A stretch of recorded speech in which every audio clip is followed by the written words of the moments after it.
G'day and welcome to the Grow a Small Business Podcast. I'm your host, Troy Truen.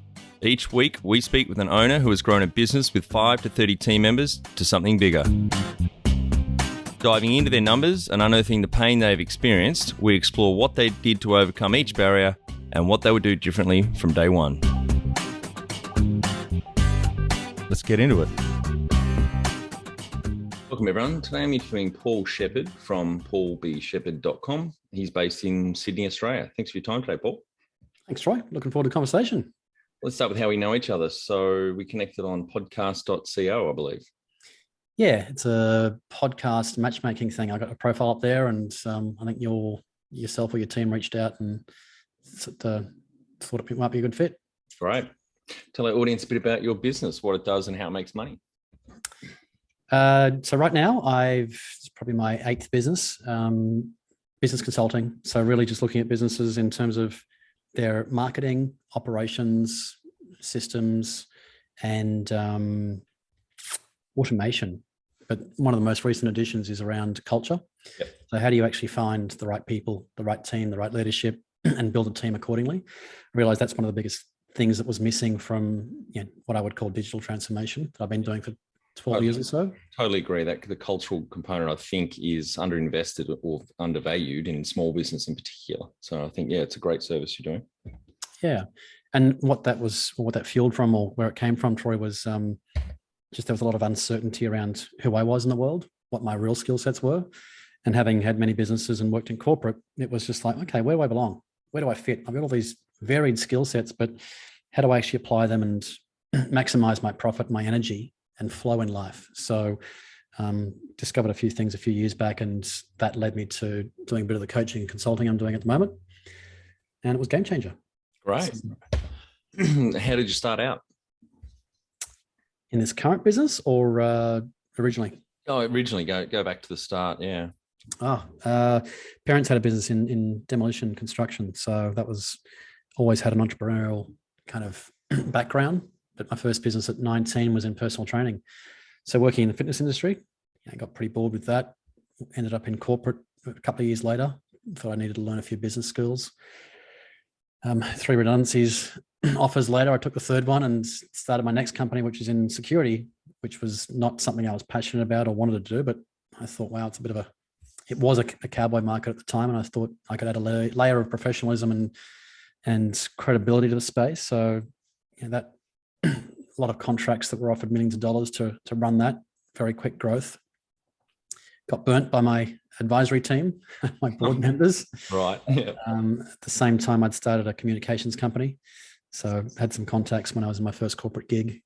And same thing, one of my business partners and mentors at the time had bipolar, didn't know about it. He was running for Prime Minister at the time, and all of a sudden he vanished.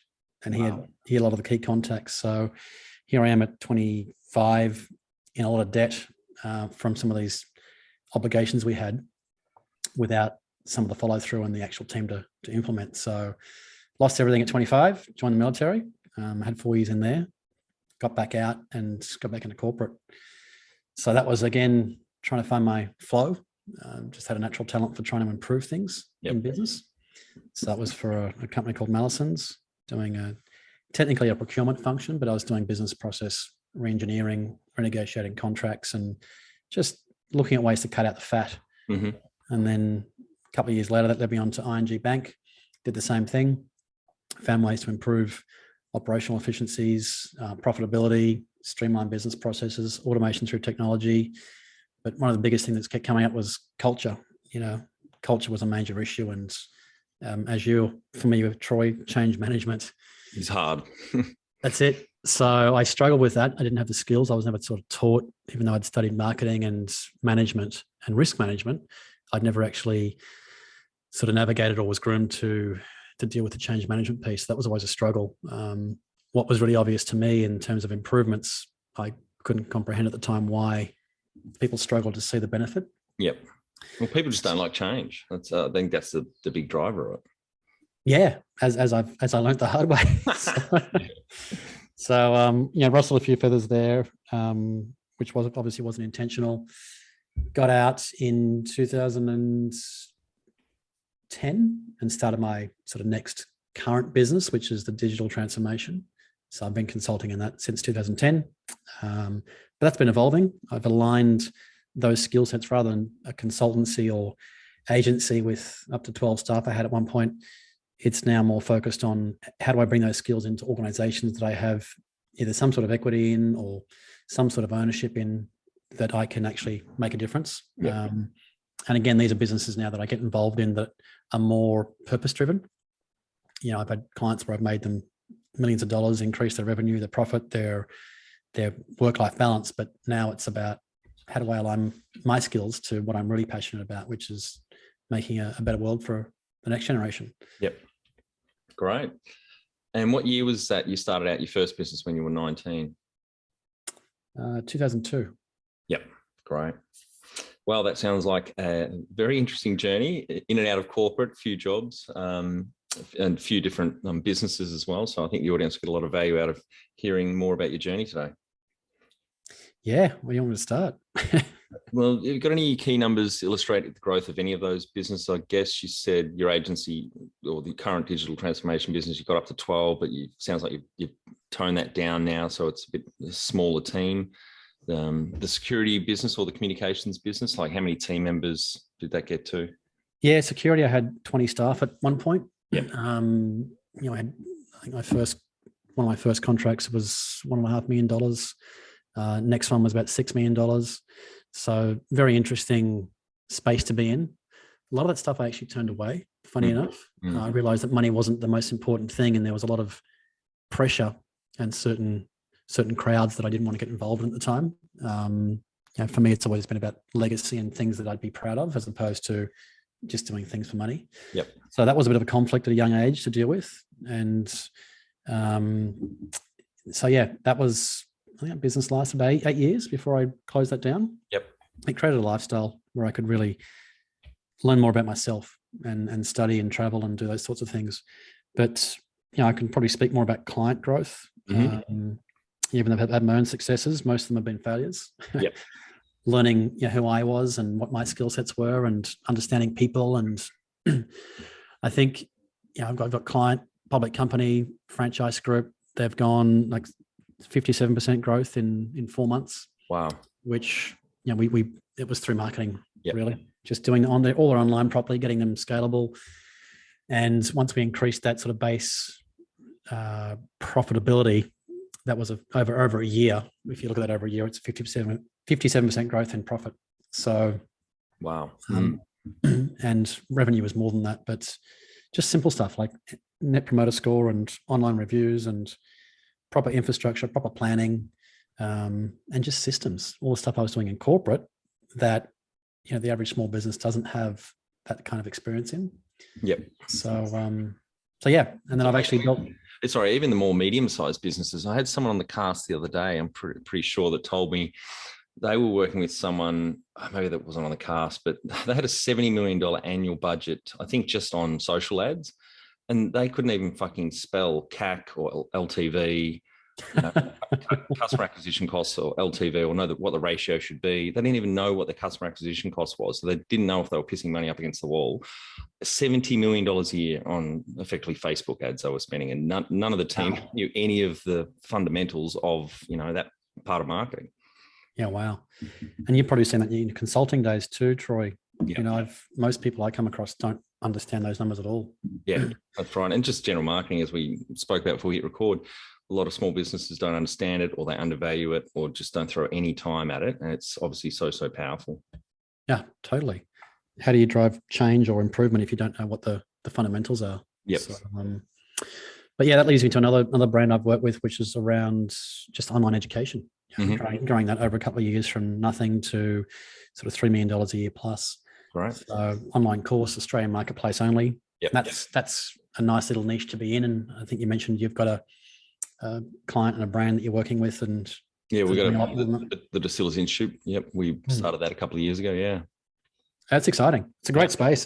That's the part of the new economy, isn't it? This physical goods and service is a challenge for a lot of businesses unless you've got something that's so compelling and so valuable. How do you grow a decent business in today's economy? Oh, exactly. Episode 200, which just went live, had Mark Ritson on, who we spoke about again before we hit record. It's called the Mini MBA in Marketing and Mini MBA in Brand Management. And he's doing, I think he said low eight figures in sales per annum. So, you're talking 10 to 20 million. That's huge. And that's only 4 or 5 years old, that business. That's a great business to be in. Yeah. And a huge net profit margin, obviously, as well. Yeah. Good on him. That's fantastic. Anything else on examples, mate, before we move on to the... Probably the failures. I've had a lot of failures. I had a global health brand that we launched in 2018, and that was really working with scientists and doctors that had found a entirely different model of health. So it was all biophysics based versus biochemistry.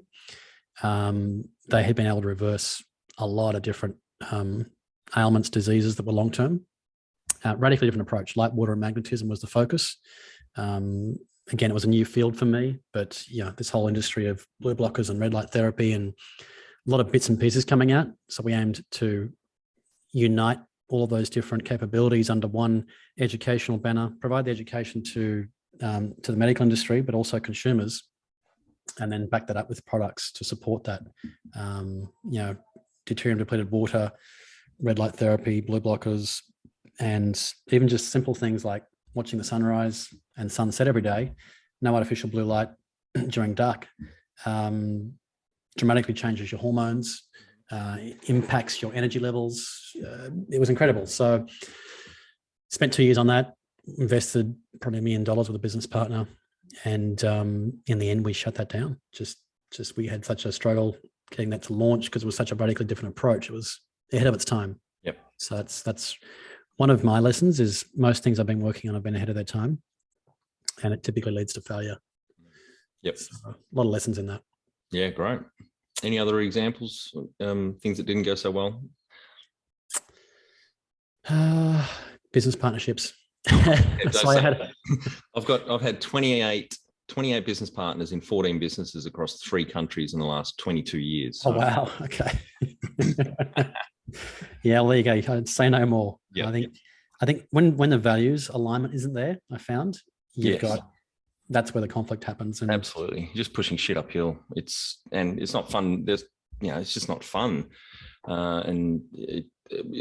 The other side of the coin, obviously, when you do get that alignment, it is just heaven, and the business just flourishes. Everyone has a lot, enjoys the journey. Totally, and that's been a tough challenge, especially as a young kid, wanting to build some sort of financial stability and financial retirement, wanting to get involved in projects that were financially lucrative, but then all the red flags were there. Values weren't there. The business model wasn't sound enough. I wasn't passionate about it. Yep. And so now it's all about the passion, the values alignment, and is the business going to actually make an impact in the world in a positive way? If so, then if those 3 are met, that's sort of the foundations of projects that I'll look at from now on. Yep. Great. And things flow. When was the moment you felt like you had succeeded? I've redefined that term many times. Look, I think it's as simple as even just in a job, Troy, working in a corporate role, could I actually make an impact? Yep. Even though the change management piece was hard, the fact that I've managed to generate and save over hundreds of millions of dollars worth of profit in businesses, that to me feels like success. Yeah, it's things that you've got big consulting firms coming in couldn't achieve that, and I've been able to achieve that in just a few brands that I've worked with through skills that I didn't think I had, but it was just common sense. So that felt like success, and I thought, okay, I'm not a complete retard. I can actually add some value here, which gave me the confidence to go out and start my own consultancy. And so now, what does success look like to you? Following your passion, rocking up every day, being in flow. So loving what I do, obviously being able to support the lifestyle I want, and having balance with my work and personal life. And obviously health is a big part of that. Yeah. But that to me is success now. early on in my 20s, I gave up on chasing the money. Yep. It's really about having the balance and doing what gets me excited. I've had businesses where I just wasn't passionate and I just didn't have the energy to keep pursuing it. Could have made tens of millions of dollars every year, but just didn't have the passion for it. So now it's about, it's the passion, the purpose. Is it aligned with my values? Does it give me a work-life balance? And will it fund my lifestyle? Then that to me is success. Great question for you. Number one thing you'd recommend to marketing a fast-growing business? Geez, it really depends on the business, doesn't it? I'd say plan and bring in all the right people to help you. If you're trying to do it on your own without the skill sets, you're going to struggle. You could spend 8 hours sharpening the axe and chopping it down in 30 minutes, chopping a tree down in 30 minutes, or you could spend it, 20 hours trying to chop a tree down. I'd much rather do it the easier way, the smarter way. So take a step back, bring the right people together, come up with a good strategic plan and do it that way. Now, it's not what your listeners probably want to hear, but there's so much to be said about having the right people around you, the mentors, board members, guides, whatever you want to call them. That's dramatically helped me. Yeah, I think that's an Abraham Lincoln quote, isn't it? I've got 8 hours to chop down a tree. I'll spend the first 6 years sharpening my saw or axe. Yeah, that's it. I've bastardized it, but I can't remember where it came from, but the analogy still sticks. And through your business journey, so how did you fund those businesses? You already mentioned you had one investor in at least one of them. So you've had some investors in other businesses and, bank debt, grants. Any words on advice around those? Most of them are organic. Yep. Actually, all of them, but one was organic. And I just got in, won some business through a relationship that I'd had and demonstrating value. That led to more business.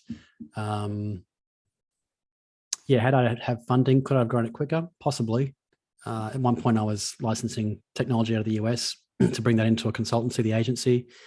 That required funding. That could have grown much quicker, but again, the market wasn't ready for it here. So, most of them have been all organic growth. Yep. And if you were to start up today with plenty of funding, would you go into your industry? Probably not. It's a lot of hard work. Yeah. And there's better business models out there. But I'm actually involved in quite a few things at the moment, projects-wise. I spend much of my time on volunteering in organizations that are actually making a difference, sort of NGOs that really want to solve a big problem. I find there's a lot of lack of structure, lack of planning, and lack of the right skill sets at the table. Yep. So that's really my passion. And that touches on a lot of different issues across the world. So yeah, I think what would I do?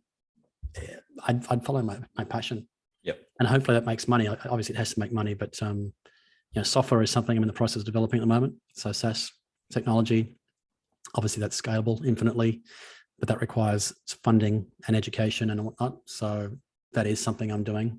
It's a much more leveraged solution of my time and my skills, and I can make more impact that way.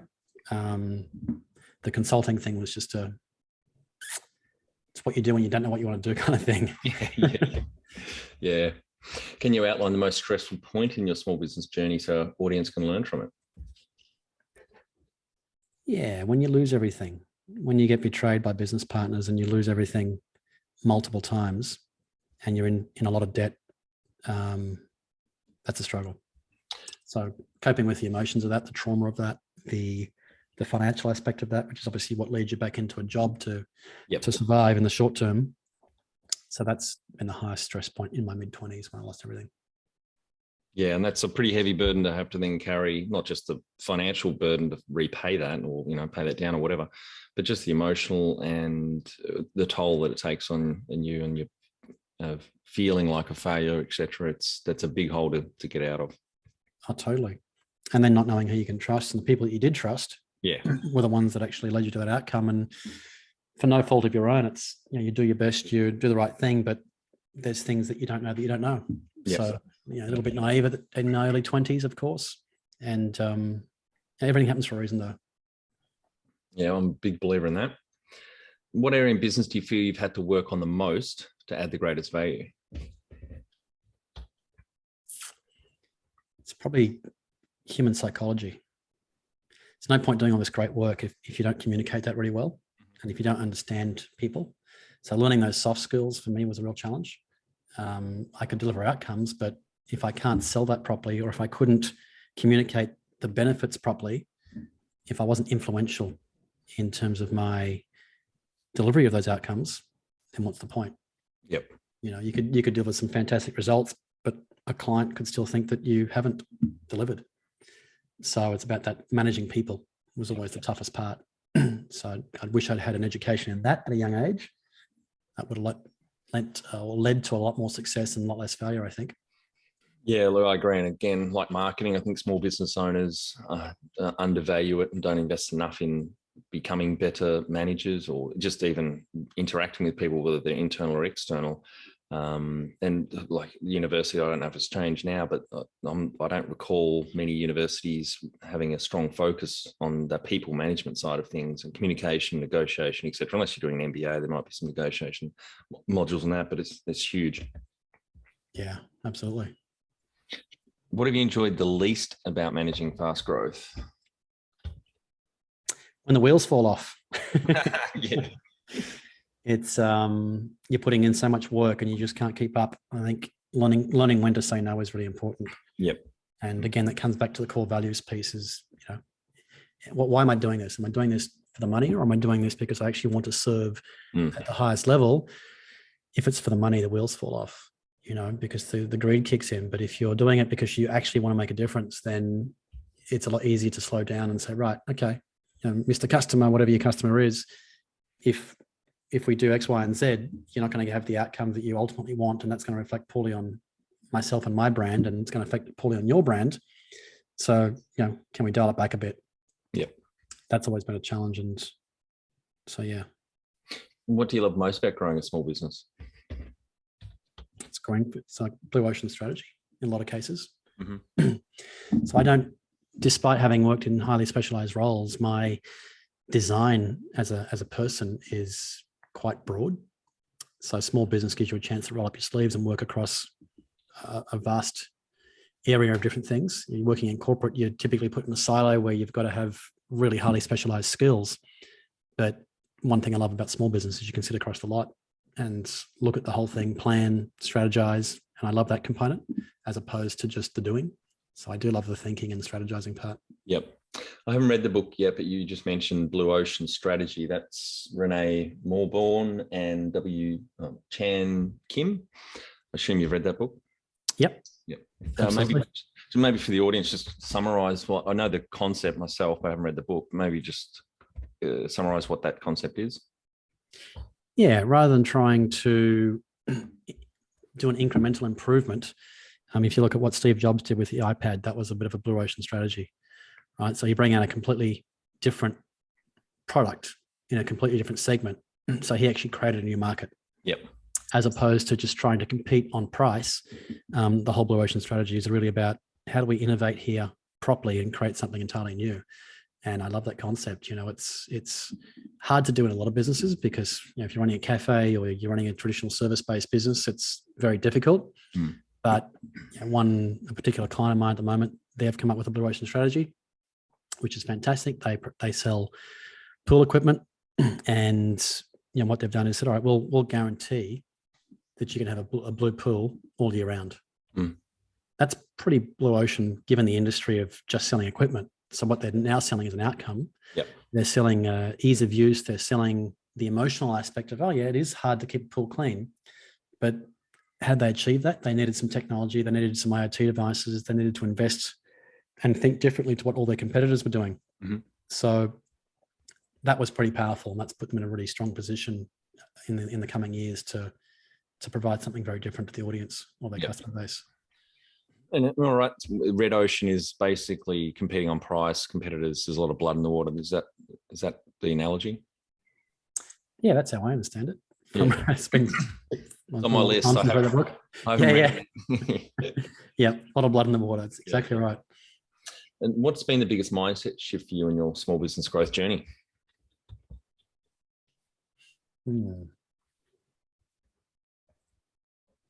Really focusing on serving at the highest level possible. So the more value I can deliver, essentially the more I can earn. But the more value I deliver, the more I actually increase my worth as well. Yep. So I know a lot of business owners have financial obligations. I get that. But if you focus on serving at the highest level, that's been a massive shift to me. Is it's like, all right, I don't want to just make money and take people's money, because a lot of products out there that don't add value. So that again ties into the core values of who you are as a person. I actually want to deliver value. I want to make it, and I want a good reputation. I don't want to be a snake oil salesman. No, that's right. And I think it comes back. It's good karma in the sense that if you're genuine about that, that authenticity will shine through, and you'll start surrounding yourself, one, with better people, whether it's advisors or team members, but secondly, customers as well will see that and respect it. Yeah, absolutely. What's the number one habit you think a small business owner needs to develop and maintain? You've obviously had a lot of your own businesses, but we also work with a lot of other small business owners. What's one habit you think? Consistency. Yeah. So consistently looking at the overall business, and just those little things every day.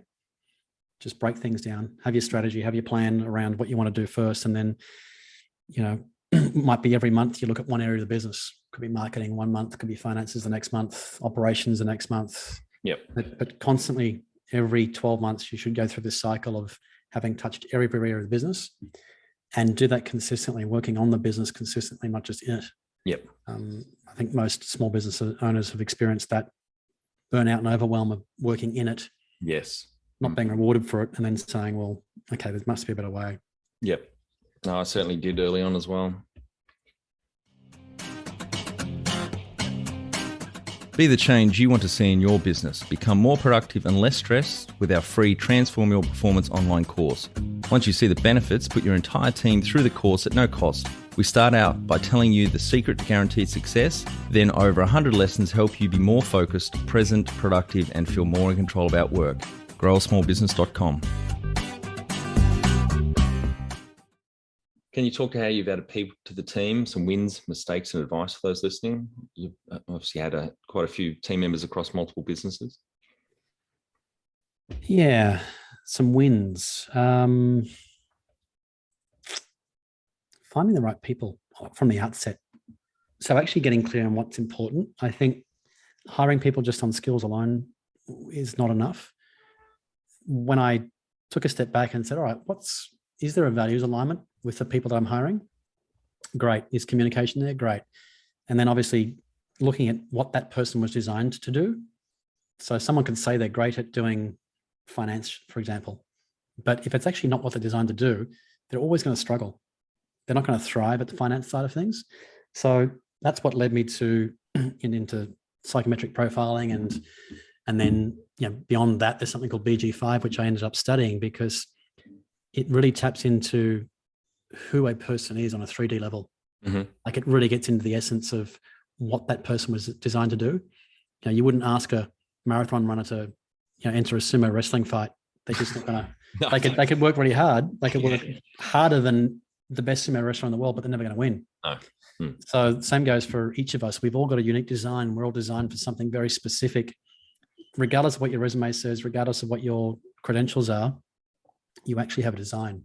So when you find the alignment in the design of the person, and you can match that up with the skills, typically a person will learn the skills faster and easier if that's what they're designed for. Yep.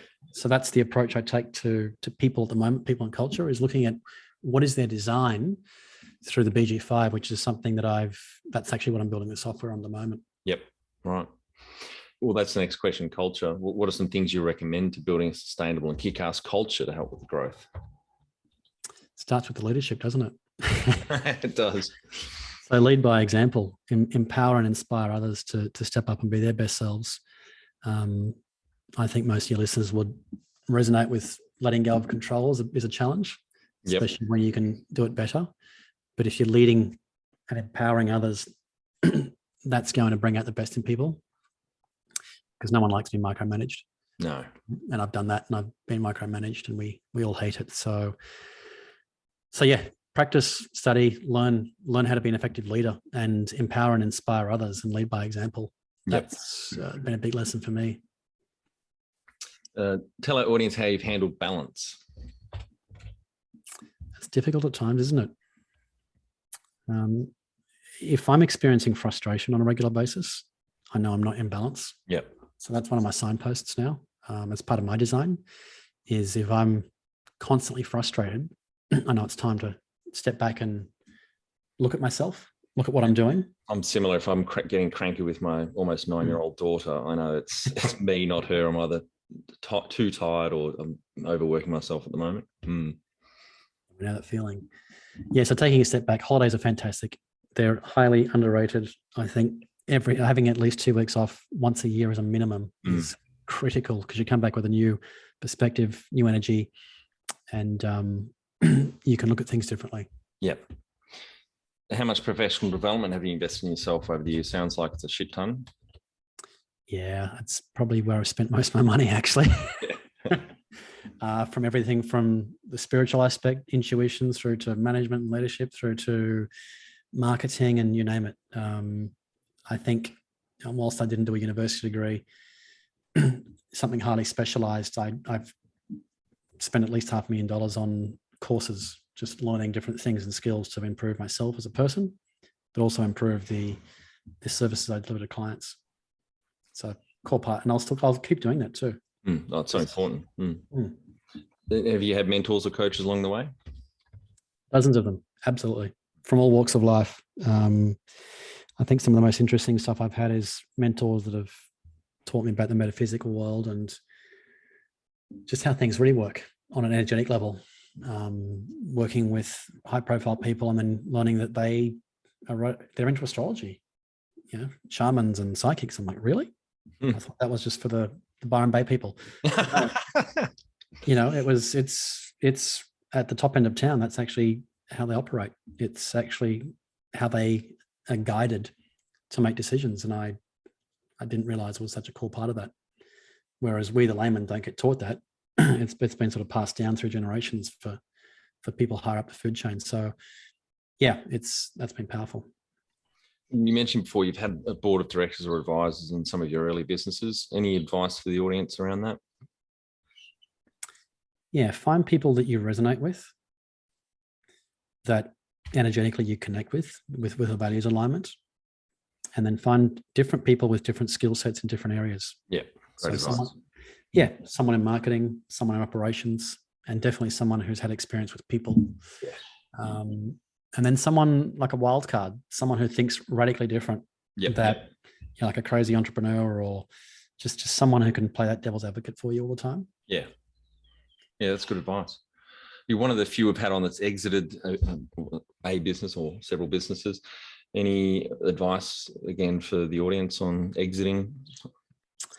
I can honestly say I've never had a successful exit. Most of them have just been burnout, or I've got really bored. I actually get bored on businesses pretty quick and easy. Yep. So, and again, this is part of me trying to find my passion. Yeah. So I've never actually exited. I've usually closed them down, wound them back, or just pivoted to something completely different. Right. Yep. So I would have loved to have had an exit though. All right, mate. We're on to our final 5 questions. What do you think is the hardest thing in growing a small business? Trying to be everything, wearing all the hats. And especially if you haven't got funding, where you can't hire the right people, you're it. Yep. You're the marketer, you're the finance person, you're doing the service delivery, you're doing everything. And that's I think you need a plan for that to work out, all right, there has to be a certain time frame as to how long I can do this for before I start to bring in the right people. And there needs to be a plan in place before you get started. Yep. Otherwise you end up stuck. And burnt out. Yep. Favorite business book which has helped you the most? One that comes to mind is The Surrender Experiment by Michael Singer. Mm-hmm. It's not really a business book, but what it taught me was when to quit. Yep. And it's not in me to quit things. And typically what I found is that the more I would push on something that wasn't right for me, the more I would dig my own grave. Yeah. The more frustration, the more failure I'd lead to. So learning when to quit, that's a tough thing because you never want to quit in business. But learning when something's not right for you, and I've got a pretty good compass on that now, has been a game changer for me. It's been the difference between a frustration, burnout, overwhelm, and not making a lot of money to making a lot more money for a fraction of the time and input and actually loving what I do. Yep. Any great podcast or online learning tools you use for your own professional development? Nothing at the moment. I'm sort of knee deep in a project I've been on for 12 months. So it's taking up a lot of hours, a lot of time. So I'm learning lots, but it's not learning lots in the business world. It's learning about the history of the planet and how things were created and a whole radically different world. So yeah, nothing in the business world at the moment. I've kind of taken a bit of a hiatus there for 12 months. Yep. One tool you'd recommend to help grow a small business?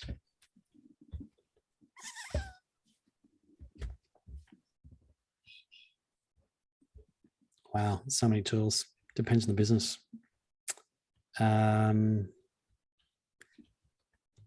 Personal development, definitely. That's a broad enough to apply to everyone. But yeah, if you're not constantly upgrading your thinking, you're limiting your potential. Finally, my favorite question: what would you tell yourself on day one of starting out, aged 19?